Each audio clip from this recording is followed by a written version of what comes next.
শিক্ষার্থীবৃন্দ, একাদশ শ্রেণীর উৎপাদন ব্যবস্থাপনা ও বিপণন দ্বিতীয় পত্র বিষয় বিপণনের অনলাইন ক্লাসে স্বাগত জানাচ্ছি। আমি মোহাম্মদ হারুন রশিদ, সহকারী অধ্যাপক, ব্যবস্থাপনা বিভাগ, নরসিংদী সরকারি কলেজ, নরসিংদী। আমি আজকে যে বিষয়টি নিয়ে আলোচনা করব, আমার আলোচ্য বিষয় নাম্বার 1, বিপণন কী, বিপণনের বৈশিষ্ট্য, বিপণন কার্যাবলী, বিপণনের গুরুত্ব। আশা করি সবাই ধৈর্য সহকারে অনলাইন ক্লাসটা মনোযোগ সহকারে শুনবে এবং তোমাদের পরবর্তীতে কাজে লাগবে, শিখে যাবে। তো শুরুতে আমরা দেখি বিপণন কী। বিপণন ইংরেজি শব্দ মার্কেটিং। মার্কেটিং শব্দের বাংলা প্রতিশব্দ হলো বিপণন। বিপণন হলো প্রডিউসার টু কনজিউমার, উৎপাদনকারীর কাছ থেকে ভোক্তা পর্যন্ত পণ্য বা সেবা সামগ্রী পৌঁছে দেওয়ার যে প্রক্রিয়া, সেটাকে আমরা বিপণন বলি। এক কথা আমরা বলতে পারি বিপণন হলো একটি সামাজিক ও ব্যবস্থাপকীয় প্রক্রিয়া, যার মাধ্যমে উৎপাদকের কাছ থেকে উৎপাদিত পণ্য সামগ্রী চূড়ান্ত ভোক্তার কাছে পৌঁছানোর যে প্রক্রিয়াটা, সেটাগুলো হচ্ছে বিপণন। আমরা যদি একটা গ্রাফে চিন্তা করি বা একটা সার্কেলে দেখি, তাহলে আমরা দেখতে পাবো এখানে দুটো সার্কেল আছে, এগুলো উৎপাদনকারী আর এগুলো চূড়ান্ত ভোক্তা। এর মাঝখানে অনেকগুলো কার্যক্রম পরিচালিত হয়। সবগুলি কার্যক্রমের সমষ্টিকে আমরা বিপণন করব। তো আমরা দেখতে পাচ্ছি সার্কেলে শুরুতে এলো উৎপাদনকারী, অপর পাশে আছে ভোক্তা, চূড়ান্ত ভোক্তা। তার মাঝখানে যত প্রকার কার্যক্রম পরিচালিত হয় সবগুলোকে আমরা বিপণন বলে থাকি। নর্মালি উৎপাদনকারী হয়তো এক জায়গায় থাকে, ভোক্তারা অনেক বিভিন্ন জায়গায় ছড়িয়ে ছিটিয়ে থাকে। সুতরাং ভোক্তাদের কাছে উৎপাদিত পণ্য সামগ্রী পৌঁছার যে প্রক্রিয়াটা, এর মাঝখানে যতগুলো কার্যক্রম পরিচালিত সবগুলোকে আমরা বিপণন হিসেবে চিহ্নিত করব। তো বিপণন সম্পর্কে আরেকটু ক্লিয়ার হওয়ার জন্য আমরা যদি একটু খেয়াল করি বিপণনের বৈশিষ্ট্যগুলো কি, তাহলে মনে হয় আরেকটু বিপণন ক্লিয়ার হবে। এর পূর্বে আমরা একটু বলে নেই, আমরা যেহেতু কমার্সের স্টুডেন্ট, অবশ্যই আমাদের জানা উচিত। অনেকে আমরা বলি কোনো কিছু কেনাকাটা করতে গেলাম, এক্ষেত্রে আমরা বলে ফেলি যে আমরা মার্কেটিং করতে যাচ্ছি। সত্যিকার অর্থে সেটা মার্কেটিং হবে না, সেটা হবে শপিং বা কেনাকাটা। আর মার্কেটিং হলো ক্রয় বিক্রি করা, কেনা এবং বিক্রি করা লাভের উদ্দেশ্যে। পুনঃ যখন এটা করা হয়, সেটাকে আমরা মার্কেটিং পর্যায়ে নিয়ে আসতে পারি। তো আমরা যদি আমরা নিজের প্রয়োজনে কোনো কিছু ক্রয় করি, সেটাকে আমরা শপিং বলবো বা কেনাকাটা বলবো, সেটাকে আমরা মার্কেটিং করবো। তো আশা করি মার্কেটিং সম্পর্কে আমরা একটু ধারণা পেলাম। এখন আমরা একটু দেখি বিপণনের বৈশিষ্ট্য বা মার্কেটিংয়ের বৈশিষ্ট্যগুলো কী, সেগুলোর ফিচার্স অফ মার্কেটিং, এগুলো যদি আমরা একটু জানি তাহলে বিপণন সম্পর্কে আরও একটু ক্লিয়ার পাবো। শুরুতে আমরা বিপণনের বৈশিষ্ট্যগুলোর কয়েকটা পয়েন্ট আমরা এখানে নোট আউট করেছি, প্রায় 12টা পয়েন্ট। আশা করি শুরুতে আমরা একটু দেখে নেব বিপণনের 12টা পয়েন্ট।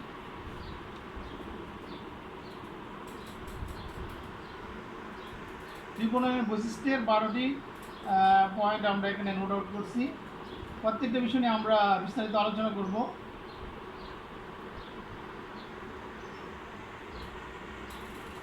আমরা দেখতে পাচ্ছি অনেকগুলো পয়েন্ট, যেগুলো আমরা এখন নোট আউট করবো ইনশাল্লাহ, আর এগুলো নিয়ে বিস্তারিত আলোচনা করব। তো শুরুতে আমরা দেখলাম ভ্যালু যুগকারী কার্যক্রম। ভ্যালু যুগকারী মানে ভ্যালু অ্যাডেড অ্যাক্টিভিটিস। বিপণন হলো কোনো একটা পণ্য সামগ্রীতে আরও অতিরিক্ত ভ্যালু বা মূল্য যোগ করা। যেমন আমরা যদি খেয়াল করি, গ্রামের একজন কৃষক, সে গ্রামে দুধ বিক্রি করছে 50 টাকা কেজি, সে পাইকারি বা খুচরা ব্যবসায়ী সে তার কাছ থেকে কিনে এনে শহরে বিক্রি করছে 70 টাকা কেজি। তার মাঝখানে কী হচ্ছে, 20 টাকা বাড়তেছে। দ্যাট মিনস হয়তো শহরে যে বসবাস করে, সে তো 70 টাকা দিয়ে 1 কেজি দুধ কিনতেছে, বা 1 লিটার দুধ কিনতেছে। এক্ষেত্রে তার বিলো হেড হলো কত, 20 টাকা। 50 টাকা প্লাস 20 টাকা সমান 70 টাকা। এই জন্য বলা হচ্ছে বিপণন হলো ভ্যালু যুগকারী কার্যক্রম। তারপর হচ্ছে সামাজিক প্রক্রিয়া। বিপণন হলো সোশ্যাল প্রসেস। মূলত বিপণন জড়িত সমাজের মানুষকে নিয়ে। সমাজের মানুষই ক্রয় করে, এটা কনজিউম করে, ভোগ করে, বা বিপণনের সাথে যারা জড়িত তারাও সমাজের কেউ না কেউ। এক্ষেত্রে বলা হচ্ছে যে সমাজে যারা ক্রেতা বা ভোক্তা, তারা কী চায়, তাদের রুচি, তাদের চাহিদা, ওই অনুযায়ী পণ্য সামগ্রী তার কাছে পৌঁছিয়ে দেওয়া হয়। এই জন্য বলা হচ্ছে বিপণনকে একটা সামাজিক প্রক্রিয়া। দ্যাট মিনস সামাজিক মানুষ যেহেতু ইনভলভ, এই জন্য বলা হচ্ছে সামাজিক প্রক্রিয়া। তারপর হচ্ছে ব্যবস্থাপকীয় প্রক্রিয়া বা ম্যানেজারিয়াল প্রসেস। বিপণন হলো ম্যানেজারিয়াল প্রসেস। দ্যাট মিনস ব্যবস্থাপনা অনেক কার্যক্রম বিপণনের সাথে জড়িত বা আমরা বলি ইনভলভ। এই জন্য বলা হচ্ছে যেমন আমরা যদি খেয়াল করে যে প্রত্যেকে কোথাও হতে পণ্যটা ক্রয় করবো, কোথায় বিক্রি করবো, আগে থেকে এস্টিমেট করতে হয় কতটুকু আনতে হবে, ভোক্তা কী চায়, এ অনুযায়ী প্ল্যান করতে হয়, সে অনুযায়ী আবার অ্যারেঞ্জ করতে হয়, সেগুলো আবার তাদেরকে সে অনুযায়ী শিপমেন্ট করতে হয়। তো এই জন্যই বলা হচ্ছে ব্যবস্থাপকীয় প্রক্রিয়া বা বিপণনকে আমরা বলি ম্যানেজারিয়াল প্রসেস। তারপরে পয়েন্টটা আমরা দেখতে পাচ্ছি অর্থনৈতিক প্রক্রিয়া। বিপণনকে বলা হচ্ছে ইকোনমিক প্রসেস। বিপণন মূলত আমরা জানি ব্যবসার মূল উদ্দেশ্য কি মুনাফা অর্জন। তো এক্ষেত্রে যেটা হচ্ছে মুনাফা অর্জনের জন্য কী করতে হবে, আর্থিক লেনদেন অবশ্যই করতে হবে। এক্ষেত্রে যে বিষয়টা দাঁড়াচ্ছে বিপণনের প্রত্যেকটা কাজে সত্য হস্তান্তর থেকে শুরু করে ক্রয় বিক্রয় ট্রান্সপোর্টেশন, তারপরে আমরা যদি মনে করি যে মজুতকরণ, প্রত্যেকটা কাজে কি অর্থের সাথে সংশ্লিষ্ট, এই জন্য বলা হচ্ছে বিপণন অর্থনৈতিক প্রক্রিয়ার সাথে জড়িত। তারপরে আমরা দেখতে পাচ্ছি বিপণনের আরেকটা বৈশিষ্ট্য হলো বিনিময় প্রক্রিয়া। বিপণনের সাথে কি এক্সচেঞ্জ, দ্যাট মিনস উৎপাদনকারীর কাছে কেউ কিনলো, অথবা সে রিটেলার হতে পারে, হোলসেলার হতে পারে, এজেন্ট হতে পারে, ডিস্ট্রিবিউটর হতে পারে, সে সরাসরি হতে পারে রিটেলারের কাছে বিক্রি করছে অথবা কনজিউমারের কাছে বিক্রি। তাহলে কী হচ্ছে, বিনিময় হচ্ছে। একজন এটা কিনতেছে, তার বিনিময়ে সে এক্সচেঞ্জ ভ্যালু দিচ্ছে, মানে অর্থ প্রদানের মাধ্যমে সে পণ্যটা ক্রয় করতেছে, আবার অর্থ প্রাপ্তির মাধ্যমে সে পণ্যটাকে আরেকজনের কাছে দিচ্ছে। তার মানে কী হচ্ছে, পণ্যটা একের অধিক লোকের মধ্যে বিনিময় হচ্ছে, কিসের মাধ্যমে, অর্থের মাধ্যমে। এই জন্য বলা হচ্ছে বিনিময় হলো এক্সচেঞ্জ প্রসেস। তারপরে আছে আমরা পরবর্তী পয়েন্টটা দেখতে পাচ্ছি ভুক্তমুখী প্রক্রিয়া। বিবরণকে বলা হচ্ছে কনজিউমার ওরিয়েন্টেড প্রসেস।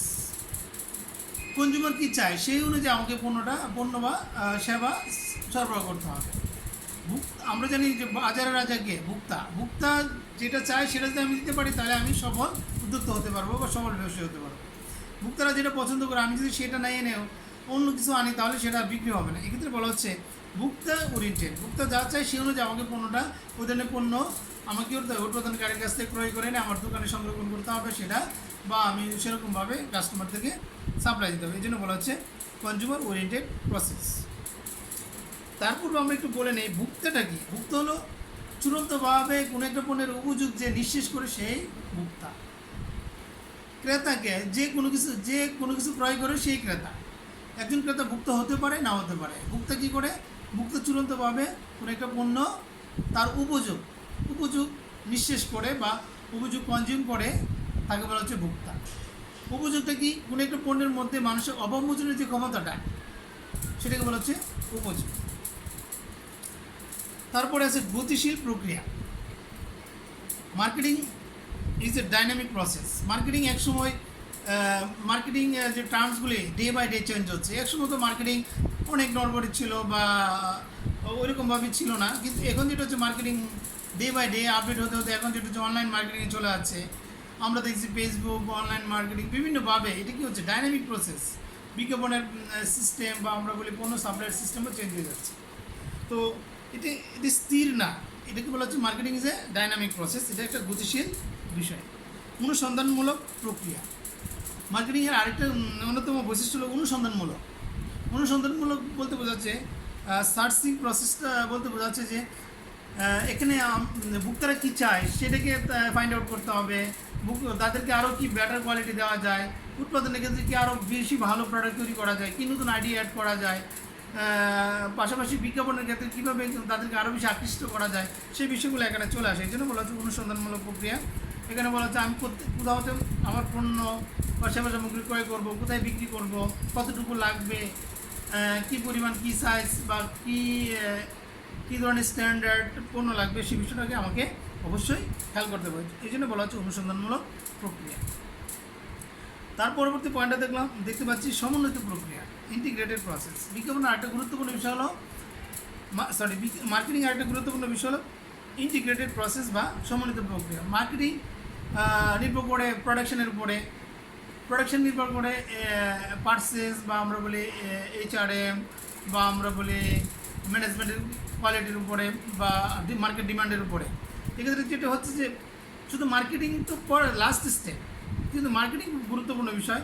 মার্কেটিং যদি ঠিকমতো কাজ না করে তাহলে যত উৎপাদন করি সেটা কোনো কাজে লাগবে না। কিন্তু উৎপাদিত পণ্য সামগ্রী যদি আমি সঠিক সময় না পাই তাহলে মার্কেটিং করে আমি অনেক সময় ব্যর্থ হবো। কারণ আমি যদি প্রয়োজনীয় ডিমান্ড ফুলফিল না করতে পারি মার্কেটে তাহলে আমার লাভ হাতছাড়া হওয়ার সম্ভাবনা আছে, এক্ষেত্রে আমি লুজার হওয়ার সম্ভাবনা আছে। এই জন্য বলা হচ্ছে মার্কেটিং ইজ এ কি ইন্টিগ্রেটেড প্রসেস, অনেকগুলো সমন্বয়ে অন্য ডিপার্টমেন্ট একটা প্রতিষ্ঠানের, যেমন উৎপাদন department, production department, finance department, তারপরে আমরা বলি purchase department, human resource department, সবগুলো ডিপার্টমেন্টের উপর বেস করে কি মার্কেটিং ডিপার্টমেন্ট তার কার্যক্রম পরিচালিত করে। তার পরবর্তী পয়েন্ট আমরা দেখতে পাচ্ছি মধ্যস্থ ব্যবসায়ীদের অবস্থান। আমরা শুরুতে যে একটা সার্কেল দেখছিলাম, প্রডিউসার টু কনজিউমার, প্রডিউসার থেকে ভোক্তা, উৎপাদনকারীর কাছ থেকে ভোক্তা পর্যন্ত পণ্য সামগ্রী পৌঁছানো পর্যন্ত মাঝখানে যারা অবস্থান করে তারা প্রত্যেকই মিডলম্যান। আর মার্কেটিং সরাসরি সংশ্লিষ্ট কার সাথে? মিডলম্যানের সাথে। মিডলম্যান বা মধ্যস্থ ব্যবসায়ীরা কী করে? প্রডিউসারের কাছে ক্রয় করে চূড়ান্ত ভোক্তার কাছে বিক্রি করে। এখানে লেয়ারে অনেকেই থাকতে পারে, সেটা হতে পারে ডিস্ট্রিবিউটর, হোলসেলার, রিটেলার, আবার দিতে পারে সরাসরি ডিস্ট্রিবিউটর বা আমরা বলি বিভিন্ন চ্যানেলের মাধ্যমে বিক্রি করা। তো ডিস্ট্রিবিউশন চ্যানেলটা অনেক বড় হতে পারে, ছোটো হতে পারে। এই জন্য বলা হচ্ছে মধ্যস্থ ব্যবসায়ীদের অবস্থান মার্কেটিংয়ের অন্যতম গুরুত্বপূর্ণ বিষয়। পরবর্তী পয়েন্ট থেকে বিপণন প্রয়োগমুখী। বিপণন marketing is a applicable. Marketing শুধু তাত্ত্বিক না, এটা বাস্তবে প্রয়োগ করার বিষয়। মার্কেটিং অনেকে দেখা যাচ্ছে যে যার যত টেকনিক বা কৌশল যার যত ভালো, সে মার্কেটিংয়ে তত বেশি সফল। আর বর্তমান ব্যবসা যুগের সবচেয়ে বেশি গুরুত্বপূর্ণ বিষয় হলো মার্কেটিং। মার্কেটিং যদি সঠিকভাবে না করতে পারে, যত ভালো প্রোডাক্টই হোক, সে কখনোই সেই এন্টারপ্রেনার বা উদ্যোক্তা কখনোই সফল হবে না। এই জন্য মার্কেটিংয়ের উপর এখন সবচেয়ে বেশি গুরুত্ব দেওয়া হচ্ছে। আর যদি প্রোডাক্ট অ্যাভারেজ হয় কিন্তু মার্কেটিং সফল হয়, তাহলে দেখা যাচ্ছে প্রোডাক্ট অনায়াসে সেল হয়ে যাবে, প্রতিষ্ঠান লাভবান হবে, প্রতিষ্ঠান অনেক সমৃদ্ধ হবে বা অনেক বড় হবে। লাস্ট ওয়ান, শেষ পয়েন্ট এখানে আমরা দেখছি বিপণন মুনাফামুখী। Marketing is profit oriented. আমরা মার্কেটিং কেন করব? ব্যবসা করার জন্য। ব্যবসাটা কি মুনাফা অর্জনের উদ্দেশ্যে? যে কোনো বৈধ কার্যক্রমকে আমরা ব্যবসা করি। তো আমরা অবশ্যই মুনাফা অর্জনের জন্য আমরা এই পরিশ্রম করবো, রিস্ক নিব, মাল এক জায়গাতে নিয়ে এসে অন্য জায়গায় বিক্রি করবো। কাস্টমারদের চয়েস, তাদের যে রিকোয়ারমেন্ট, তাদের যে ডিমান্ড, এগুলো ফুলফিলের মাধ্যমে, তাদের সন্তুষ্টির মাধ্যমে, তাদের কাছ থেকে অতিরিক্ত অর্থ আদায়ের মাধ্যমে আমরা মুনাফা করার চেষ্টা করব। আর একটা জিনিস মনে রাখতে হবে যে মার্কেটিংয়ের ক্ষেত্রে অবশ্যই কি কাস্টমারদেরকে স্যাটিসফ্যাকশান বা সন্তুষ্টি অর্জনের চেষ্টা করতে হবে। কারণ একজন কাস্টমার এসে যদি প্রতারিত হয়, তাহলে পরবর্তী কিন্তু সে আর কাস্টমার ওই ব্যবসায়ীর কাছে কখনো আসবে না। এই জন্য বলা হচ্ছে আমি মুনাফা করব, কিন্তু সেটা হবে কি রিজনেবল, এবং সেটা কাস্টমারদেরকে সন্তুষ্ট করে, সেটা কোয়ালিটি দিয়ে, প্রাইসের মাধ্যমে, তাদের আফটার সেলস সার্ভিস যেটা বলে, বিক্রত সেবা, এই বিষয়গুলো ইনশিওরের মাধ্যমে কী করতে হবে? মুনাফা অর্জন নিশ্চিত করতে হবে। তো আজকে এখন যে পয়েন্ট আলোচনা করলাম, বিপণনের বৈশিষ্ট্য খুব গুরুত্বপূর্ণ একটা বিষয়। তো আশা করি বিপণন কি আমরা ছাত্রছাত্রীবৃন্দ, আমার মনে হয় এখন মোটামুটি কনসেপ্টটা ক্লিয়ার হয়েছে। তারপর আমি ওভারঅল বলে নেই, বিপণন হলো এমন একটি প্রক্রিয়া যার মাধ্যমে বা কতগুলি কাজের সমষ্টি, যার মাধ্যমে উৎপাদনকারীর কাছ থেকে চূড়ান্ত ভোক্তার কাছে পণ্য বা সেবা সামগ্রী পৌঁছে দেওয়ার যে প্রক্রিয়াটা, সেটাকে বলা হচ্ছে বিপণন বা মার্কেটিং। আমি পরবর্তী যে টপিকসটা নিয়ে কথা বলবো সেটা হলো বিপণনের গুরুত্ব, ইম্পর্টেন্স অফ মার্কেটিং। বিপণনের গুরুত্বের এখানে আমরা কয়েকটা পয়েন্ট নোট আউট করছি। শুরুতে আমরা একটু দেখে নেই পয়েন্টগুলো। বিপণনের গুরুত্ব।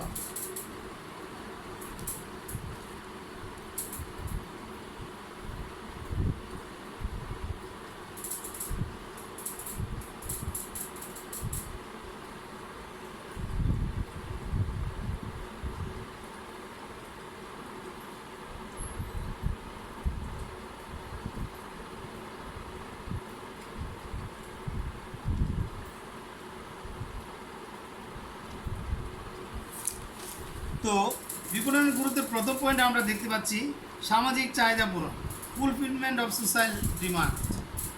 বিপণনের সাথে যারা জড়িত তারা কী করে? সমাজের যেরকম ডিমান্ড বা তাদের যে চাহিদা, সেই অনুযায়ী কোনো সামগ্রী সরবরাহ করে থাকে।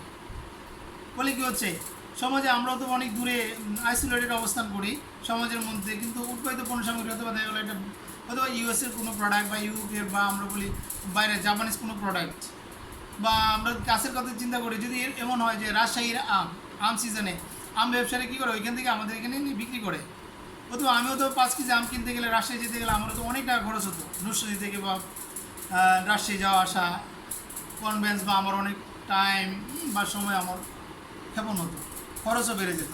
কিন্তু আমি কী করতেছি, অথবা দেখা গেলো সে অথবা 30 টাকা কেজি আম এনে 50 টাকা কেজি বিক্রি করতেছে, অথবা আমি 20 টাকা বেশি দিচ্ছি, কিন্তু আমারও তো 5 কেজি আম আনতে গিয়ে আমার অথবা 2000 টাকা 3000 টাকা খরচ হয়ে যেত, আর অনেক সময় নষ্ট হতো। কিন্তু বিপণন কী করে, সমাজের যে চাহিদা, সেই চাহিদা অনুযায়ী কোনো সামগ্রী সমাজের লোকজনের কাছে পৌঁছিয়ে দেয়।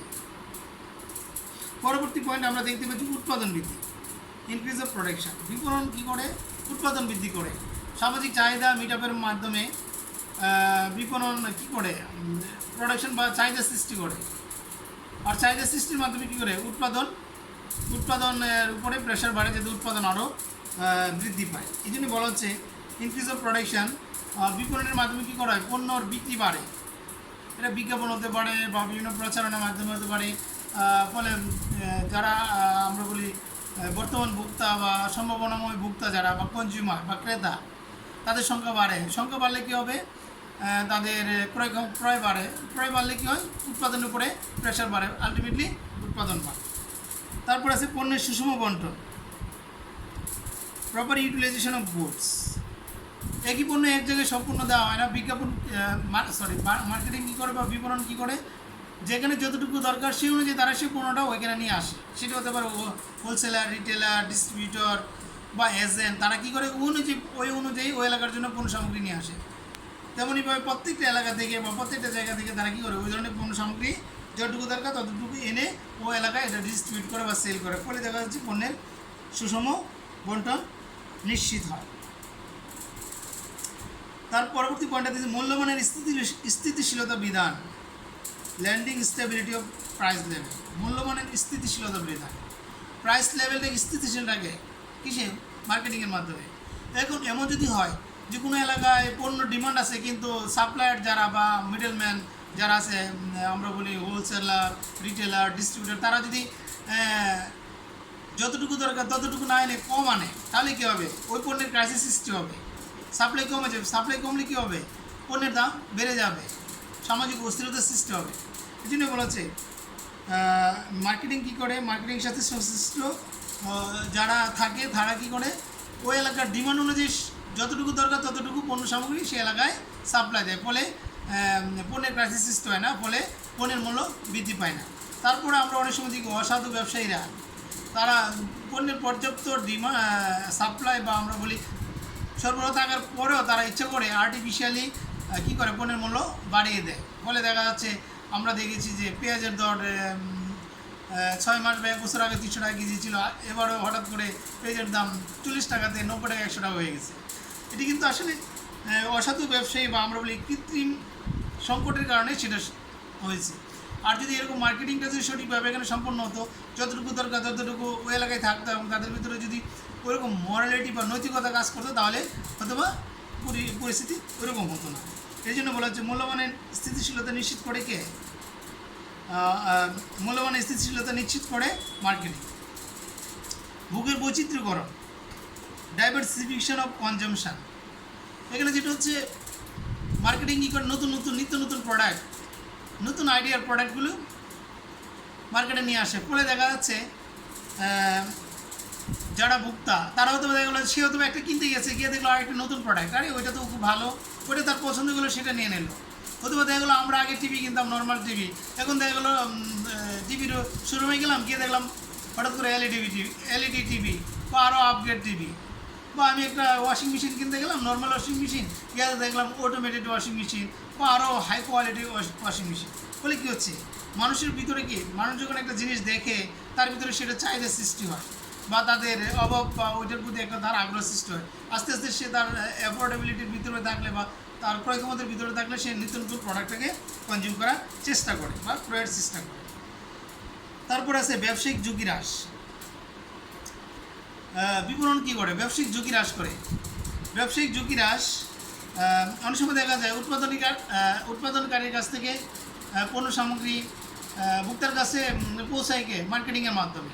তো মার্কেটিং বিভিন্ন তথ্যের মাধ্যমে উৎপাদনকারীকে অনেক সময় কী করে, বিভিন্ন ধরনের ইনফরমেশান দেয়, কাস্টমাররা কী চায়, কী ধরনের প্রোডাক্ট চায়, সেই অনুযায়ী প্রোডাক্ট বা পণ্যগুলো ভোক্তা উৎপাদনকারীকে রিকোয়েস্ট করে বা তাদেরকে ইনফর্ম করে যে এই ধরনের প্রোডাক্ট কাস্টমারদের চয়েস, এইভাবে আপনারা এই ধরনের প্রোডাক্ট আপনারা মার্কেটে নিয়ে আসেন। তখন অনুযায়ী পণ্য সামগ্রী আসার ফলে কী হচ্ছে, ব্যবসায়ীরা একদিক দিয়ে কী হয়, তারা হয়তো দেখা গেলো যে যদি ওল্ড মডেল কোনো প্রোডাক্ট তৈরি করতো যেটা মার্কেট ডিমান্ড কমে গেছে, তাহলে তারা অনেক সময় রিস্কে পড়ে যেত। কিন্তু পরবর্তী যখন কাস্টমাইজ প্রোডাক্ট বা ভোক্তার চয়েস অনুযায়ী প্রোডাক্ট মার্কেটে আসে, এক্ষেত্রে তার এখানে রিস্ক থাকে না, প্রোডাক্টটা দ্রুত বিক্রি হয়ে যায় বা সেল হয়ে যায়। চলবে। কর্মসংস্থান, বিপণনের সাথে যারা জড়িত, এখানে অনেক লোক ইনভলভ থাকে। আমরা জানি হোলসেলার, রিটেলার, ডিস্ট্রিবিউটর, এজেন্ট বা আদার যারা আছে, প্রত্যেকে এখানে কর্মসংস্থানের সাথে তাদের কর্মসংস্থান হয়। পাশাপাশি বিপণন ফলে কী হয়, মার্কেটে অনেক ডিমান্ড সৃষ্টি হয়। ডিমান্ড সৃষ্টি হলে কী হয়, উৎপাদনের পরিমাণ বেড়ে যায়। আর উৎপাদনের ডিমান্ড সৃষ্টি হলে উৎপাদনের উপরে চাপ পড়ে, উৎপাদনের উপরে চাপ পড়লে উৎপাদনের পরিমাণ বাড়ে। আর উৎপাদনের পরিমাণ বাড়াতে গেলে কী হয়, প্রোডাকশন প্ল্যান্ট আরও বড় করতে হয়, সেখানে আরও নতুন নতুন লোকের কর্মসংস্থান হয়। পাশাপাশি তাদেরও কনজামশন বাড়ে। আলটিমেটলি এটা একটা ইকোনমিক সাইকেল। নতুন লোকের কর্মসংস্থান হয়, তাদের ডিমান্ড বাড়ে, আবার উৎপাদনের বাড়ার জন্য চাপ সৃষ্টি হয়। এইভাবে ইকোনমিক্যালি এটা সাইকেল আকারে গ্রো হতে থাকে। এই জন্য বলা হচ্ছে কর্মসংস্থান সৃষ্টি হয়। শিল্পকলার উন্নয়ন, ডেভেলপমেন্ট অফ ইন্ডাস্ট্রিয়াল আর্টস। বিপণনের ফলে কী হয়, শিল্পকলা বা ইন্ডাস্ট্রিয়াল আর্ট বা শিল্পকলার উন্নয়ন ঘটে। বিপণন একটা কম্পিটিটিভ বিজনেস, এখানে অনেকগুলো পার্টি ইনভলভ থাকে, একই প্রোডাক্টে অনেক ইনভলভ। ফলে দেখা গেলো কে কার সাথে কার প্রোডাক্টের বিজ্ঞাপন খুব ভালো হবে, কীভাবে বিজ্ঞাপন দিলে কাস্টমাররা মোটিভেট হবে, কীভাবে বিজ্ঞাপনের সাথে কী অ্যাড করা উচিত বা প্রোডাক্টের কোয়ালিটি আরও কীভাবে ইনশিওর করা যায়, সেই বিষয়গুলো এখানে খুব গুরুত্ব দেওয়া হয়। ফলে দেখা যায় নতুন নতুন সংস্কৃতি বা নতুন নতুন আইডিয়া এখানে অ্যাড হয়। এভাবে কী হয়, শিল্পকলার উন্নয়ন ঘটে। পরবর্তী পয়েন্টে আমরা দেখতে পাচ্ছি সম্পর্কের উন্নয়ন। বিপণনের ফলে কী হয়, সম্পর্কের উন্নয়ন ঘটে। এখানে বিপণনের সাথে অনেক পার্টি জড়িত, উৎপাদনকারী, তারপরে আমরা দেখি ডিস্ট্রিবিউটর বা হোলসেলার, রিটেলার, ক্রেতা, কনজিউমার। সো একে অপরে যখন বারবার লেনদেন হয়, তাদের ভিতরে কী একটা ইন্টিমেসি গ্রো করে বা তাদের ভিতরে একটা সম্পর্কের উন্নয়ন ঘটে। আমরা যদি খেয়াল করি, ইন্টারনাল বিজনেস তার হয় ইম্পোর্ট এক্সপোর্ট বা আমরা বলি বহির্বিশ্বের সাথে যখন ব্যবসা করি, তখন ব্যবসার ক্ষেত্রে কী হয়, তাদের ভিতরে একটা গুড রিলেশনশিপ ডেভেলপ করে। এটাকে বলা হচ্ছে সম্পর্কের উন্নয়ন। প্রাকৃতিক সম্পদের সদ্ব্যবহার, natural resource, proper utilisation of natural resource. প্রাকৃতিক সম্পদ অথবা বিপণনের কারণে আমরা এক দেশের পণ্য বা এক দেশের সম্পদ আরেক দেশে আমরা অনায়াসে ব্যবহার করতে পারতেছি। অথবা পৃথিবীর এক কোনায় কোনো পণ্য বা কোনো রিসোর্স বা কোনো সম্পদ আছে, খনিজ সম্পদ বা প্রাকৃতিক সম্পদ আছে, সেটাকে অথবা আমি বাংলাদেশে বসে সেটাকে অনায়াসে বুক করতে পারছি। কিসের কারণে, শুধু বিপণন মার্কেটিংয়ের কারণে। কারণ হতে পারে দেখা গেলো ইম্পোর্টার কোনো একটা প্রোডাক্ট বা কোনো একটা বিদেশ থেকে, যেমন আমরা অনেক সময় দেখি তৈল বিদেশ থেকে আনা হয়, তো ওই তৈলটা আমরা মার্কেটিংয়ের মাধ্যমে কী করে, ওই দেশ থেকে ইম্পোর্ট করে বাংলাদেশে প্রসেস করে এটা আবার বাজারজাতকরণ করা হয়। সেটা সম্ভব হচ্ছে শুধু মার্কেটিংয়ের কারণে। তারপর হচ্ছে জীবনযাত্রার মান উন্নয়ন। বিপণনের ফলে কেউ হচ্ছে নতুন নতুন প্রোডাক্ট বা নতুন নতুন আইডিয়া ডেভেলপ হচ্ছে। কাস্টমাররা কী চায় সে অনুযায়ী প্রোডাক্টের উৎপাদনকারী প্রডিউস করে। ফলে কী হয়, পাশাপাশি নতুন নতুন প্রোডাক্ট যখন মার্কেটে আসে, তখন কি ভোক্তারা সেটা দেখে সেটাকে ক্রয় করে, পরবর্তীতে সেটা কনজিউম করে। ফলে কী হয়, তার লাইফ স্টাইল বা লিভিং স্টাইল অনেক চেঞ্জ হয়ে যায়। এটা বলেছে জীবনযাত্রার মান উন্নয়ন।